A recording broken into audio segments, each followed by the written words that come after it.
According to Knight Frank UAE's recent research, KPIs in Dubai's hospitality sector have shown a downward trend since 2014. Can you give us some of the factors behind that? Yeah, so as you say, there are a number of factors to this.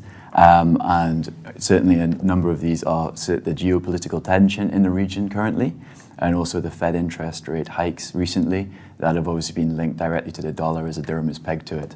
So this is certainly contributing to a change in source markets. We're starting to see more Chinese come in rather than the Western areas in Europe. Okay. On a totally unrelated topic, F&B, the model's slightly changed within the UAE, and certainly now hotels seem to be looking to lease the restaurants out to third parties. Is that a trend that you see more of happening in the future? Yeah, F&B in hotels now is certainly trying to diversify itself, certainly in the United Arab Emirates.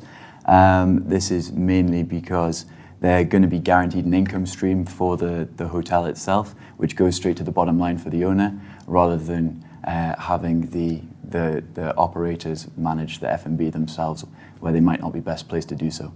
Okay. So, Australia's enjoyed a wonderful year in hospitality. Can you tell us some of the factors behind that, and also what makes it now appealing as an investment class?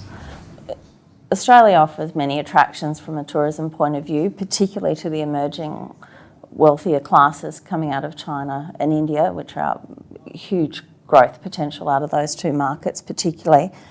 The depreciated Australian dollar for the last 5 years, it's been down about 35% compared to historic rates, which is a traditional driver to inbound tourism.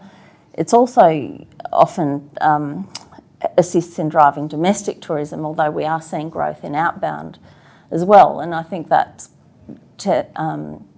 telling that the economic position is quite comfortable, people are confident in this environment. And that's fed into the investment market because there's been a fairly positive outlook for the industry broadly. We're seeing growth in demand across all our major markets, almost all our major markets nationally. But we're also seeing supply growth in those markets. So there is some constraint at asset level, but in broader market terms, we've got really strong growth across all markets. So what we've seen is yield compression with the perceived sustainability of the income streams coming through in the sector, and we've seen revenue growth. So that's seen very strong growth in asset values over the last few years particularly. But constraints to capital coming out of Asia are seeing that slightly soften, and a few cracks are starting to appear in that regard. But on the whole, it's a pretty strong market. Okay. Saurabh, if I can come to you. India's gone through quite a transformation in the last few years, and particularly switching into an asset-light model. Can you tell us a bit more about that, and what's that doing for the hospitality sector in India? Absolutely. The traditional model in India was of an asset-heavy model. So we had Indian players like Taj, which were heavily investing in properties. But with Marriott and Starwood coming together, and with their combined inventory of almost 20,000 keys and bulk of that under management contract, we have seen how an asset-light model can actually ease the supply side pressures on the market. It's a win-win for both because we have more number of hoteliers coming into this market who did not understand this business, but now they have confidence to come in. Financial sector is happily investing in these properties because of the high standards of financial reporting. And it's a risk-free model for the operators because whenever the markets are down, they're still hedged because they don't stand to lose. That being the case, do you not see India becoming a more attractive place for investment into the hospitality sector? Absolutely. We have seen significant growth in the Indian hospitality market. We are currently at about 130,000 keys. We are seeing another 50,000 keys come into this market in next 2 to 3 years, which is a significant growth. We've also seen, domestic market develop with just about 10 million foreign tourist arrivals. We are still having almost 180,000 keys to cater to them, and we are seeing the growth of Indian domestic market, which is almost 85% of the tourism market in the country. Very good.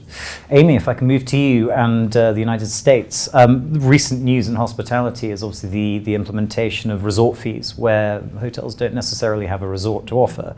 Can you tell us a bit more about how is that working out as a $2 billion revenue to the US hospitality sector?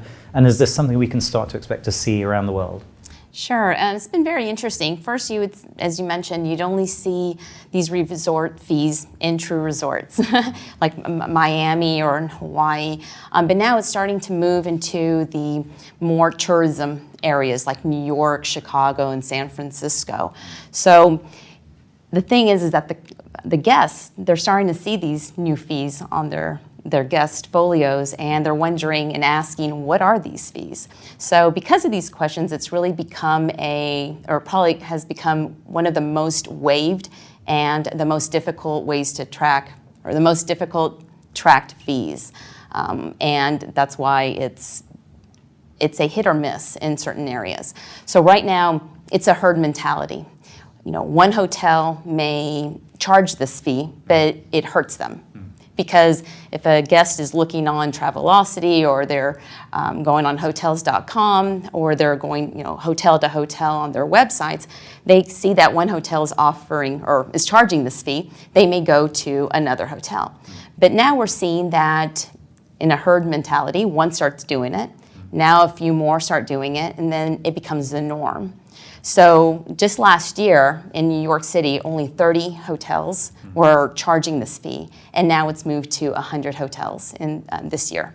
So it's happening around the world. And typically speaking, though, this is focused more towards the luxury market, and it's really the top 5-star hotels that are implementing this fee. Do you see that trickling down to the 4-star hotels in time? I see. Well, I know for sure it's in the 4-star, the 5-star and the luxury hotels. I'm seeing a few of the 4-star hotels now charging that resort fee, but it's mostly the full service hotels. Okay. I'd like to thank our guests for joining us on our second panel today. That concludes the session.